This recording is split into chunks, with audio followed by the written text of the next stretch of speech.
Hello வணக்கம், welcome to Nellai AachiSamayal. இன்றைக்கி நம்ம சேனலில் வந்து பீட்ரூட்டையும் கேரட்டையும் வச்சு ஒரு சூப் பண்ணியிருக்கோம். இது வந்து ரத்தம் ஊறுறதுக்கு ரொம்ப நல்லது. பிள்ளைங்களுக்கு பெரியாளுக்கு எல்லாருமே சாப்பிட்லாம். இந்த சூப்பு பண்ணி பார்த்துட்டு எப்படி இருக்குங்கிறத எனக்கு கமெண்ட் பண்ணுங்கள், ஷேர் பண்ணுங்கள், லைக் பண்ணுங்கள், சப்ஸ்கிரைப் பண்ணுங்கள். வாங்க கேரட்டு பீட்ரூட்டு சூப்பு எப்படி பண்ணுறதுங்கிறத பார்ப்போம். இப்போ வந்து நம்ம வந்து பீட்ரூட்டு கேரட்டு சூப் வைக்க போகிறோம். அதுக்கு என்னென்ன பொருட்கள் தேவைங்கிறத நம்ம பார்த்துறோம். இது வந்து ரொம்ப நல்லது. பீட்ரூட் சூப் வந்து ரத்த விருத்தி, ரத்தம்லாம் ஊறுறதுக்கு ரொம்ப நல்லது. பிள்ளைங்களுக்கும் கொடுக்கலாம், பெரியவங்களும் இதை குடிக்கலாம், சாப்பிடலாம்.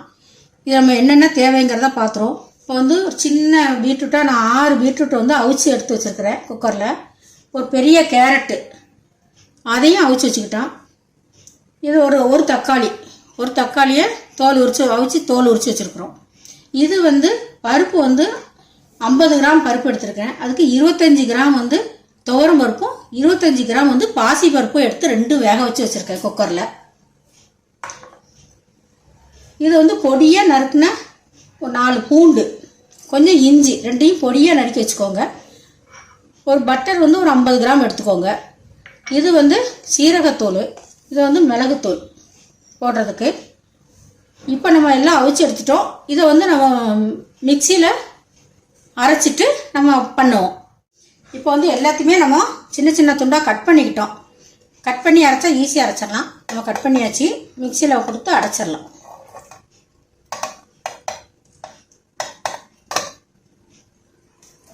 முதல்ல வந்து தண்ணி விடாமல் அரைச்சிக்கலாம். ஏன்னா தக்காளியில் ஜூஸ் இருக்கும். தண்ணி விடாமல் அரைச்சிட்டு வேணும்னா நம்ம தண்ணி விட்டுக்கலாம். பாருங்கள், மிக்சியில் அரைச்சிட்டோம். பார்க்கவே நல்லாயிருக்கும், கலர்ஃபுல்லாக அரைச்சி எடுத்துட்டோம். இப்போ நம்ம எப்படி பண்ணுறதுங்கிறத பார்ப்போம் வாங்க. இப்போது ஸ்டவ்வில் ஒரு கடாயை வச்சுக்கோங்க. நம்ம இந்த பட்டரை போட்டுட்டு கொஞ்சம் இலகுனதும் நம்ம இஞ்சியை பொடியாக கட் பண்ணி வச்சுருக்கோம், இஞ்சி பூண்டு, அதை போட்டு நல்லா செவக்க வதக்கி எடுத்துக்கிடுவோம். பச்சை வாசம் போகணுந்தியும். பட்டர் இலையிட்டு நம்ம வந்து இஞ்சி பூண்டை பொடியாக கட் பண்ணி வச்சுருக்கதை அதில் போட்டு இந்த பச்சை வாசம் போக நீங்கள் நல்லா வதக்கிக்கிடுவோம். இது வந்து நீங்கள் பீட்ரூட்டு சூப்பு வந்து பருப்பு போட்டு பண்ணி பாருங்கள், ரொம்ப நல்லா டேஸ்ட்டாக இருக்கும்.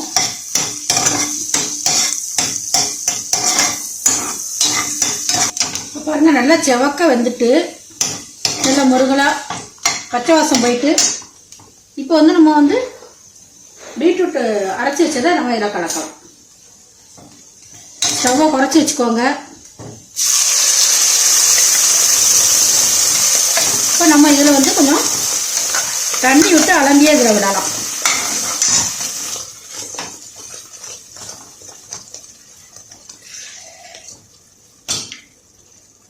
இதில் வந்து நம்ம கொஞ்சம் தண்ணி விட்டு அலம்பியே இதில் விட்டுக்கலாம்.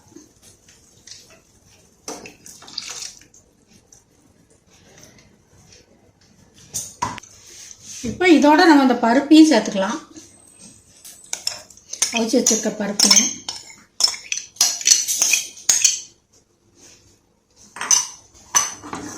சேர்த்துட்டு நல்லா கிண்டி விட்டுக்கோங்க.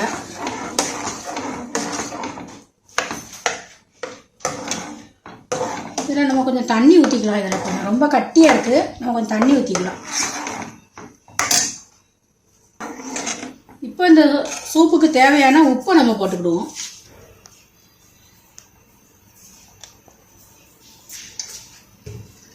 உப்பு போட்டு நல்லா கலந்து விட்டுட்டு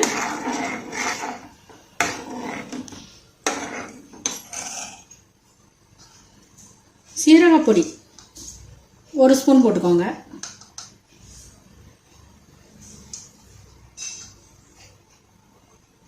இது மிளகுத்தூள். உப்பு மிளகுத்தூள் வந்து உங்கள் காரத்துக்கு ஏற்ப நீங்கள் போட்டுக்கலாம்.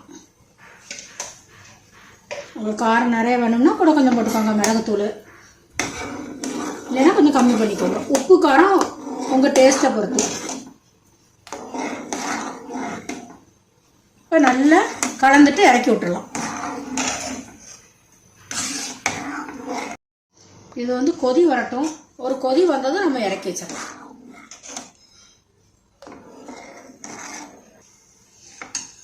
பாருங்க, கொதி வந்ததும் நம்ம இறக்கி வச்சிடலாம். இதை இப்போ வந்து பீட்ரூட் சூப் வந்து நமக்கு ரெடி ஆகிட்டு இப்போ வந்து இது பவுலில் ஊற்றி சாப்பிட வேண்டியதான். இது வந்து ரொம்ப டேஸ்ட்டாக இருக்கும். நீங்களும் இதை மாதிரி பண்ணி பாருங்கள். பட்டரு பருப்புலாம் போட்டிருக்கனால நல்லாயிருக்கும். இது வந்து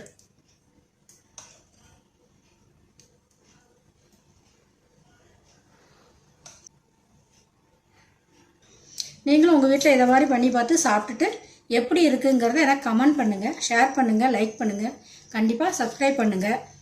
மீண்டும் அடுத்த வீடியோவில் உங்களை நான் சந்திக்கிறேன். நன்றி, வணக்கம்.